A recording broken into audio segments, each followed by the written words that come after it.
வணக்கம். இந்திய ஜனநாயகம் இந்த வார்த்தையை கேட்டதும் உங்களுக்கு முதல்ல என்ன ஞாபகம் வருது? ஓட்டு போடுறதா இல்ல பார்லிமெண்டா? ஆனா இதோட கதை இருக்கு பாருங்க, அது இதை விட ரொம்பவே ஆழமானது.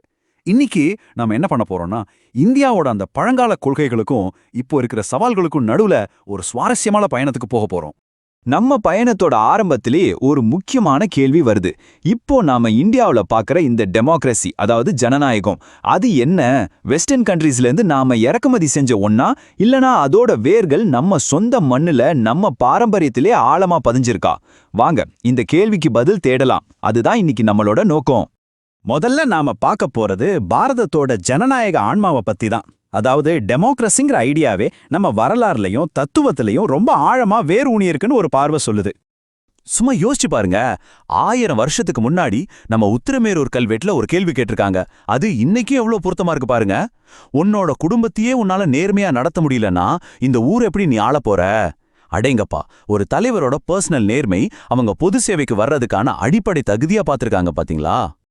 அன்னைக்கு என்னென்ன தகுதிகள் வச்சிருந்தாங்கன்னு பாருங்களேன். முதல்ல நேர்மையான வழியில சம்பாரிச்ச சொத்து இருக்கணும், வேதங்கள்ல நல்ல படிப்பு இருக்கணும், அப்புறம் ரொம்ப முக்கியமா குடும்பத்துல யாரும் பண மோசடி செஞ்சிருக்க கூடாது. பாத்தீங்களா, வெறும் பணத்தை மட்டும் பார்க்கல, தகுதியும் ஒழுக்கமும் தான் முக்கியமான அளவுகோலா இருந்திருக்கு.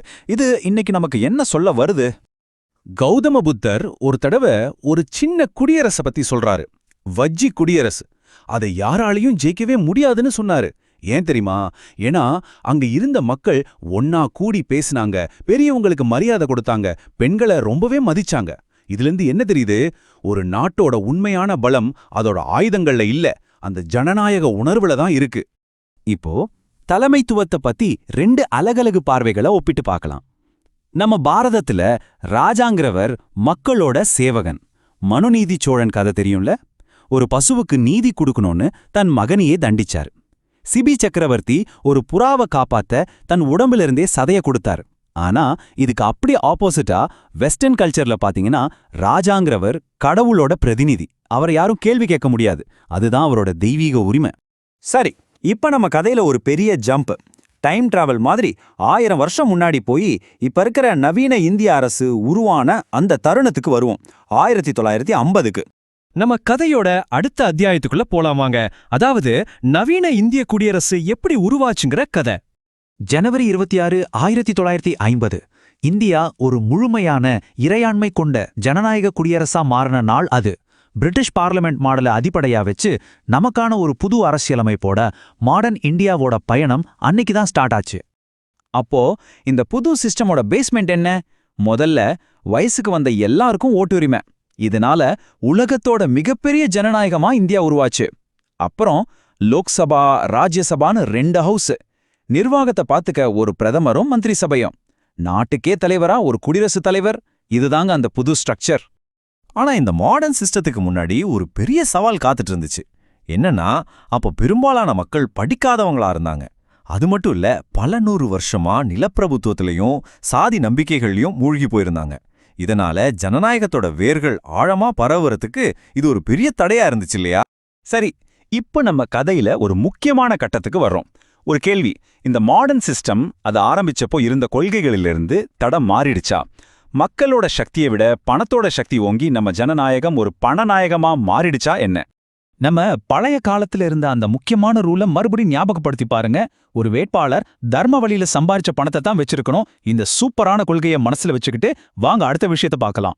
பணநாயகம், ப்ளூட்டோக்ரசின்னு சொல்லுவாங்க. சிம்பிளா சொல்லணும்னா மக்களோட விருப்பத்தால இல்லாம பணத்தோட பவரால ஒரு அரசாங்கம் நடக்கிற நிலைமை. இது நாம முன்னாடி பார்த்த அந்த பழைய கொள்கைகளுக்கு அப்படியே ஆப்போசிட் இல்லையா? இங்க பாருங்க, இந்த சார்ட் ஒரு கசப்பான உண்மையை சொல்லுதுன்னு ஒரு வாதம் இருக்கு. அதாவது இன்னைக்கு அரசியலுக்குள்ள வரணும்னா படிப்புலையோ இல்ல சமூக அக்கறையிலையோ இருக்கிறத விட பணம் தான் பெரிய தடையா நிக்குதான். இதோட விளைவு என்ன தெரியுமா? தகுதியும் திறமையும் இருக்கிற எத்தனையோ பேர் கையில காசு இல்லைங்கிற ஒரே காரணத்துக்காக அரசியல்ல இருந்து ஓரங்கட்டப்படுறாங்க. அப்போ நான் உங்களையே கேக்குறேன், இப்படிப்பட்ட ஒரு சிஸ்டத்துல மக்கள் உண்மையிலேயே நீதிக்கும் நேர்மைக்கும் ஓட்டு போட முடியுமா? இது நாம எல்லாரும் யோசிக்க வேண்டிய ஒரு முக்கியமான கேள்வி. சரி, இதுவரைக்கும் நாம பார்த்த இந்த அலகலக் பார்வைகளை எல்லாம் ஒன்னா சேர்த்து ஒரு பவர்ஃபுல்லான கடைசி கட்ட சிந்தனைக்கு வருவோம். கடைசியா நாம ஒரு முக்கியமான விஷயத்தை புரிஞ்சுக்கிறோம். நம்ம ஜனநாயகம்ங்கிறது ஏதோ பேப்பர்ல எழுதி வச்ச விஷயம் இல்ல. அது நம்ம பண்பாட்டுல நம்ம கலாச்சாரத்துல வாழ்ற ஒரு விஷயம். சட்டங்கள் சிஸ்டம் எல்லாத்தையும் தாண்டி ஜனநாயகத்தோட உண்மையான ஆன்மா நம்ம கல்ச்சர்ல தான் இருக்கு. அதனால இந்த விவாதத்தை ஒரு பதில சொல்லிட்டு முடிக்காம உங்ககிட்டயே ஒரு கேள்வியோட நான் முடிக்கிறேன். நம்மளோட அந்த பழங்கால உயர்ந்த கொள்கைகளுக்கும் இன்னைக்கு இருக்கிற இந்த நவீன சவால்களுக்கும் நடுவுல இருக்கிற இந்த பெரிய கேப்பை நாம எல்லாரும் சேர்ந்து எப்படி சரி செய்ய போறோம்? பதில் நம்ம ஒவ்வொருத்தரோட சிந்தனையில தான் இருக்கு.